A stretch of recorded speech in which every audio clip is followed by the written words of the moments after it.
नमस्कार, महत्त्वाची बातमी पाहूया। यंदा मोसमी पावसाला लवकर सुरुवात झाली असून मुंबईसह राज्यात पावसाने जोर धरला आहे। मात्र असे असले तरी मुंबईला पाणी पुरवठा करणाऱ्या धरणा क्षेत्रात मात्र पावसाची प्रतीक्षा आहे। मुंबईला पाणी पुरवठा करणाऱ्या 7ही धरणांमध्ये सध्या एकूण 12.14% पाणी साठा शिल्लक आहे। गेल्या आठवड्यात पाऊस पडून मुंबईचे रस्ते जलमय झाले तरी धरणातील पाणी साठा मात्र खालावतच आहे।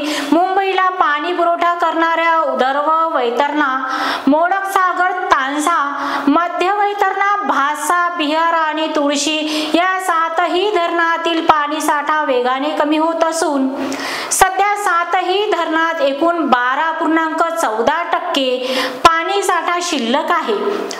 मुंबईला पाणी पुरवठा करणाऱ्या 7ही धरणांची पाणी साठवण्याची क्षमता 14,47,000 दशलक्ष लिटर इतकी आहे। त्या तुलनेत त्यांच्या 7 धरणात 1,75,728 दशलक्ष 7 धरणांपैकी मुंबईच्या हद्दीतील बिहार आणि तुळशी या धरणांमध्ये बऱ्यापैकी पाणी साठा आहे।